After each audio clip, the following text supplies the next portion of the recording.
These days, most sedans are just lovely to drive.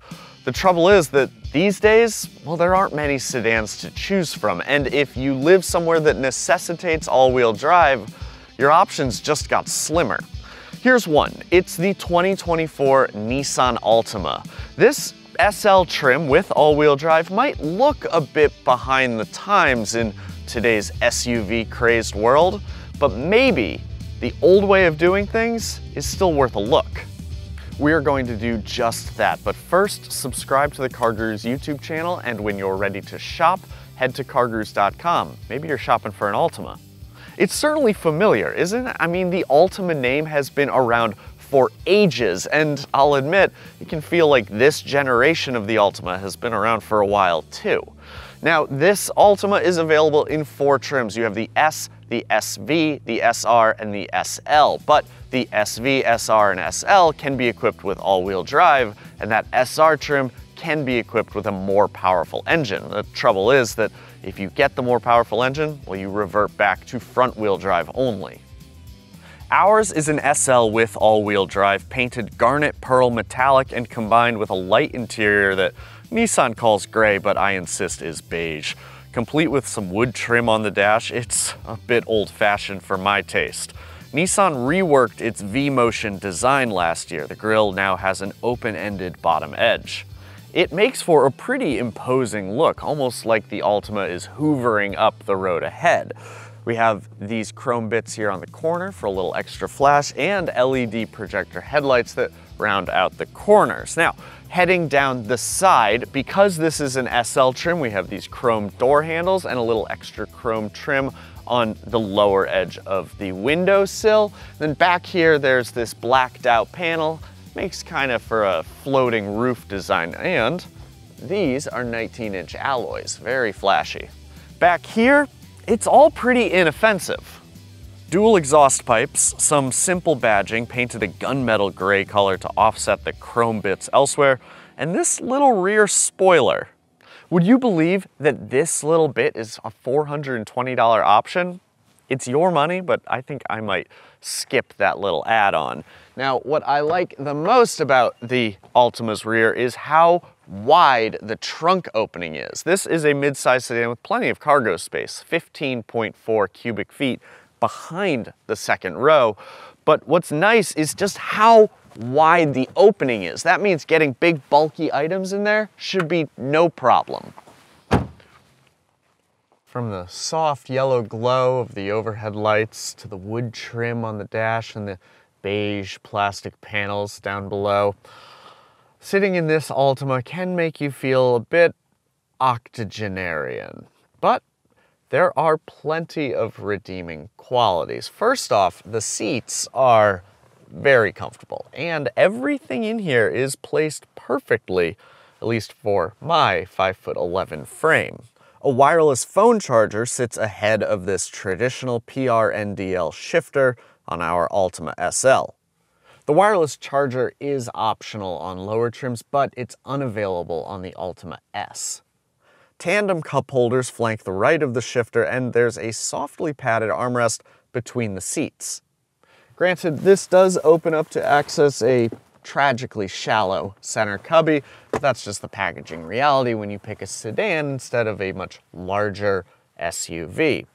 Our test car's leather seats are of reasonable quality, and while the plastic pieces below the beltline are discouraging, I have to say that the common touch points, like the steering wheel and the shifter, those feel nice. Now, the front passenger seat only gets 4-way power adjustment, even on the SL trim. That might result in some grumbling. On the upside, there's plenty of legroom for folks in the back, and at least in this SL trim car, they get dedicated rear air vents and some USB ports too. Front and center is this very impressive 12.3-inch touchscreen, which, unlike a lot of Nissan interfaces, has some genuine wow factor. Now, it's standard on only the SL trim and the SR with the VC turbo engine. More on that later. The graphics are sharp and the resolution is super crisp. I like that it gives you this tile view on the home screens, but it keeps those static icons to help you get around the system no matter what screen you're looking at. Android Auto and Apple CarPlay are standard, but wireless versions come with only Altimas equipped with this 12.3-inch screen, not the smaller 8 or 7-inch screens. The satellite radio's display looks a bit cluttered and there's no physical tuning knob, but we have dedicated volume knob and these buttons for tuning, plus the navigation display looks great. Our car's 9-speaker Bose audio system is entirely underwhelming. I'm sure it's better than the standard 6-speaker system, but I would have liked to have seen a higher-end option made available. Sedans are becoming a rare breed, and all-wheel drive sedans even rarer. Now, this Altima is equipped with Nissan's intelligent all-wheel drive system. It basically means that it analyzes the traction situation in the car, and when it deems it necessary, it can complement the front-wheel drive power by throwing some power to the rear wheels. It's not a full-time all-wheel drive system like you'd get in, say, a Subaru, but the upshot is that this gets a little better fuel economy. We are looking at 37 mpg on the highway, 30 combined. I think it's 26 in city driving. You can get an Altima with Nissan's fancy variable compression, or VC, turbocharged 4-cylinder engine that makes 248 horsepower, 273 pound-feet of torque, with only a mild penalty to that fuel economy number. And that sounds like a lot of fun to me, but it's not what I'm driving. This is the SL trim with a 2.5-liter naturally aspirated 4-cylinder making 182 horsepower and 178 pound-feet of torque. It's not exactly thrilling, but it's perfectly adequate. Acceleration is reasonably brisk at about 7.5 seconds to 60, and it does it on, sorry, there was a squirrel going through the street. It does it on regular fuel instead of the premium fuel that's required by the VC turbo. Now, the steering is fine. It's pretty light, but it's also direct. It's really not, yeah, I mean, it's actually fairly communicative. There's a little vagueness there, but I've certainly driven cars with much worse steering, and of course, because this is a sedan, it doesn't lean nearly as much through the corners as something like, say, a Nissan Rogue would. Now, in terms of the brakes, those are totally adequate, totally fine. The pedal doesn't feel squishy or grabby, but I'm also going to admit we haven't exactly been thrashing this or anything. I generally find myself impressed with Nissan's level of noise insulation. Cars like the Pathfinder are impressively quiet on the inside. The Altima is certainly a peaceful place to be when you're just cruising along, but if you do step on the accelerator a little too hard, the 4-cylinder engine combined with the continuously variable transmission, it can groan a little bit. Take it easy though, you won't run into any problems. Nissan includes a full suite of advanced driver assistance systems on every Altima, called Nissan Safety Shield 360. If you want semi-autonomous features, you need ProPilot Assist.